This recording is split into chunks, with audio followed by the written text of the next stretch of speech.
11월 14일 새벽기도의 말씀입니다. 오늘 우리에게 주시는 말씀은 디모데후서 2장 1절에서 13절까지 말씀입니다. 내 아들아, 그러므로 너는 그리스도 예수 안에 있는 은혜 가운데서 강하고 또 내가 많은 증인 앞에서 내게 들은 바를 충성된 사람들에게 부탁하라. 그들이 또 다른 사람들을 가르칠 수 있으리라. 너는 그리스도 예수의 좋은 병사로 나와 함께 고난을 받으라. 병사로 복무하는 자는 자기 생활에 얽매이는 자가 하나도 없나니 이는 병사로 모집한 자를 기쁘게 하려 함이라. 경계하는 자가 법대로 경계하지 아니하면 승리자의 관을 얻지 못할 것이며 수고하는 농부가 곡식을 먼저 받는 것이 마땅하니라. 내가 말하는 것을 생각해보라. 주께서 범사에 내게 총명을 주시리라. 내가 전한 복음대로 다윗의 씨로 죽은 자 가운데서 다시 살아나신 예수 그리스도를 기억하라. 복음으로 말미암아 내가 죄인과 같이 매이는 데까지 고난을 받았으나 하나님의 말씀은 매이지 아니하니라.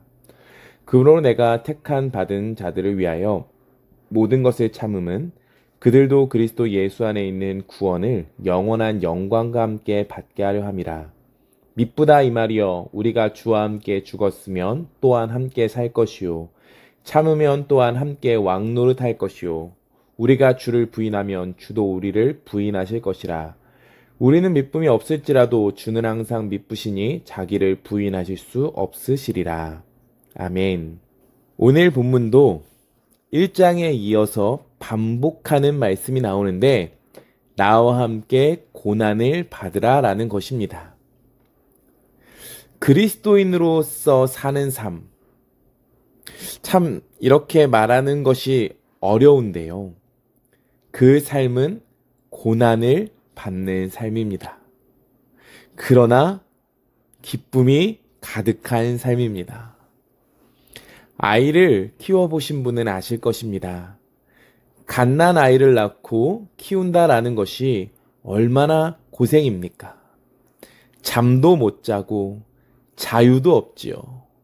편히 누워있을 새가 없습니다.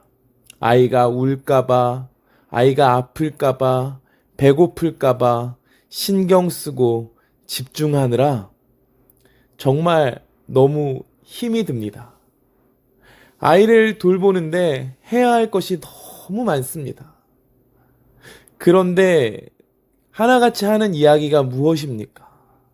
정말 너무 힘이 들고 아이를 키우는 것이 정말 고된데 그것을 감당하고도 남을 만큼 그 아이를 키우는 행복과 기쁨이 가득하다라는 것이죠. 예수를 믿는 것이 이런 삶입니다. 오늘 1절은 이렇게 시작합니다. 내 아들아, 그러므로 너는 그리스도 예수 안에 있는 은혜 가운데서 강하고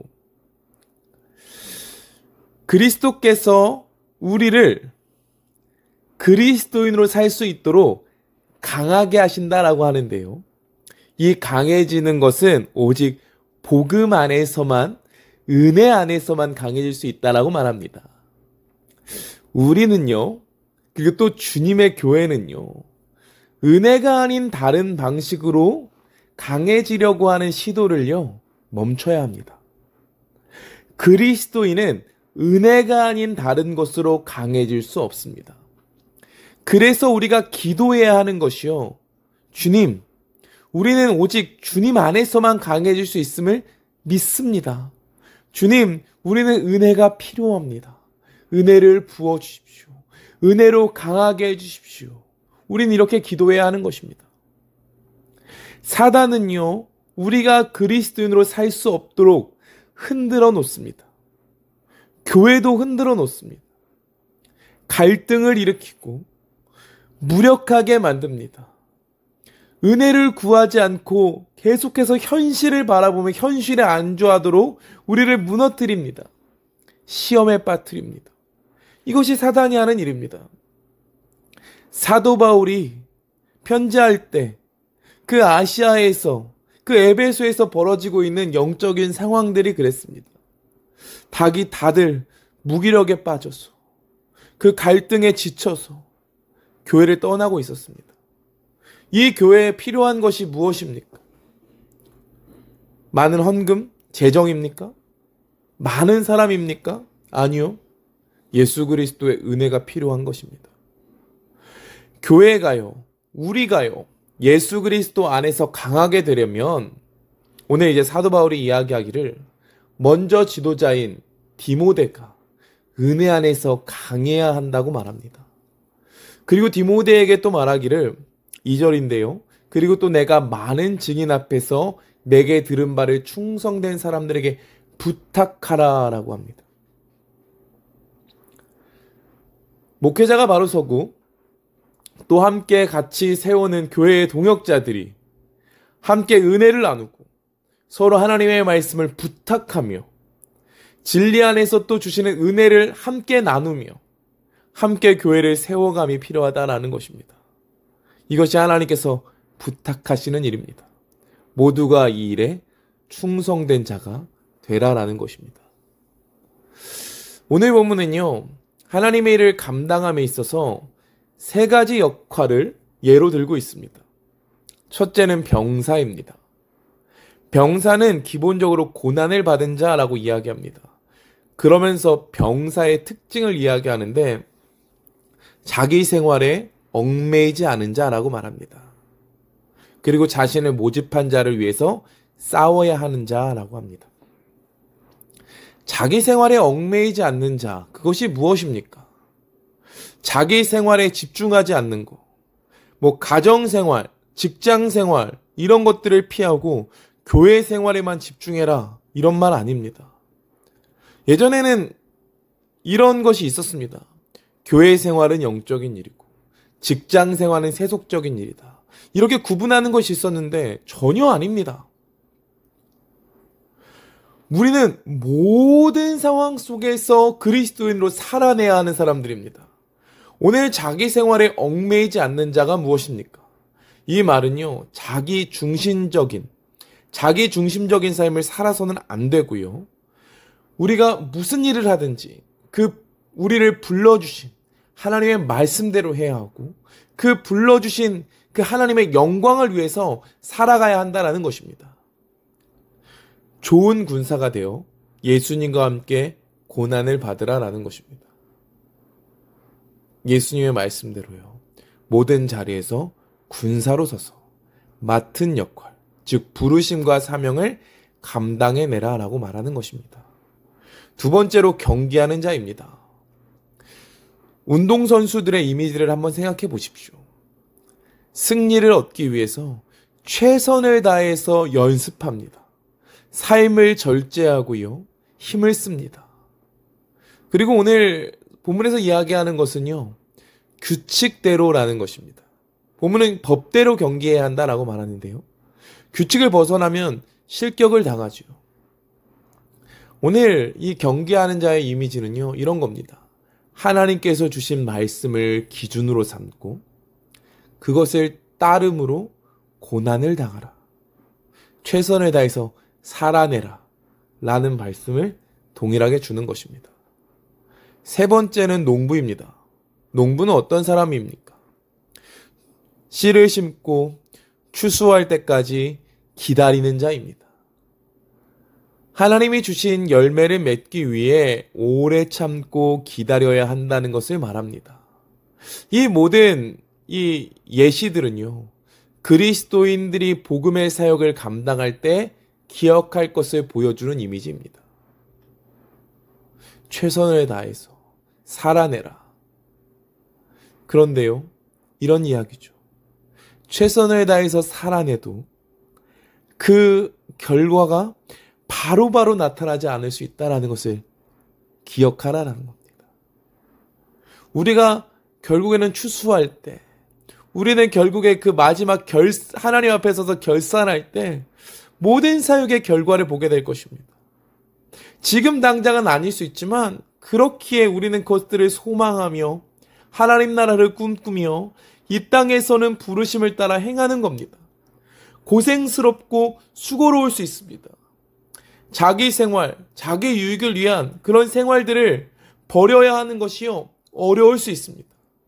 그러나 하나님께서 우리 안에 결국에는 승리를 주실 것이고 결국에는 하나님의 놀라운 영광 가운데를 참여시켜 주실 것이기에 그 하나님을 따르는 군사가 되어서 그리스도의 정체성을 가지고 이 땅에서 살아내는 것입니다. 오늘 성경은요, 충성된 일꾼이 되라고 말한다라는 겁니다. 그런 자에게 오늘 7절의 말씀이 이루어지는데요. 7절입니다. 내가 말하는 것을 생각해보라. 주께서 범사에 내게 총명을 주시리라. 하나님께서 우리에게 감당할 수 있는 지혜를 주시고 또 우리 안에 축복들을 더하신다라는 것이죠. 이 삶을 살아가기 위해서는요, 이제 이어지는 말씀을 보면요, 복음을 기억하라라고 말합니다. 8절입니다. 내가 전한 복음대로 다윗의 씨로 죽은 자 가운데서 다시 살아나신 예수 그리스도를 기억하라. 이 복음, 다시 한번 우리가 넘어지고 지칠 수 있을 때 이 복음, 우리를 위해서 죽어주시고 다시 살아나셔서 부활의 소망을 꿈꾸게 하시는 그 예수 그리스도를 기억하라라는 것입니다. 지금 바울은요, 로마의 감옥에 갇혀 있습니다. 몸이 매여 있지요. 근데 복음은 매이지 않는다라고 말합니다. 그렇기에 자신은, 그 복음이 있는 사람이기에 자신은 자유하다라고 말합니다. 우리가요,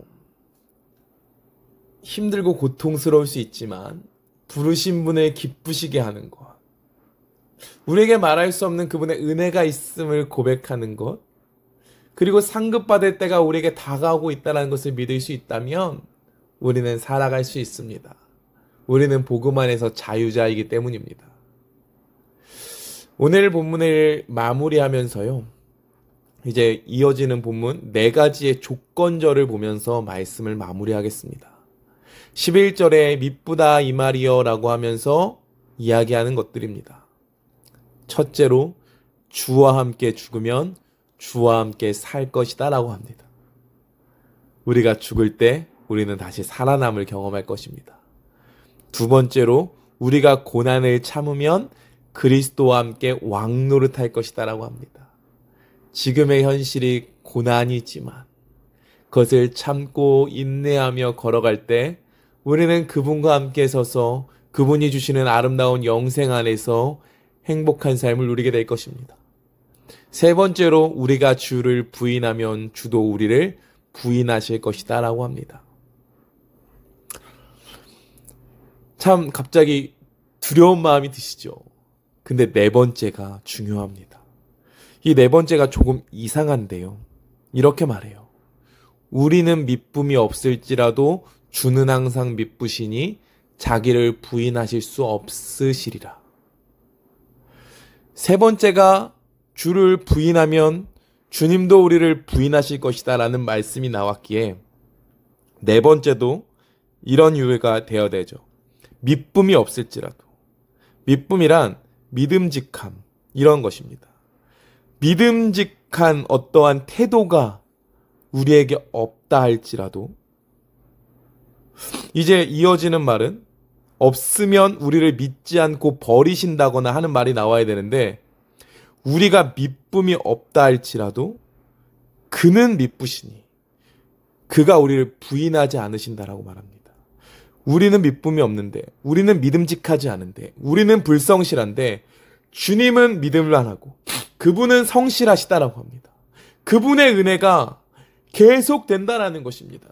주님이 은혜로 구원하신 우리를 포기하지 않으시고 그 은혜로 우리를 끌어가신다라는 것이지요.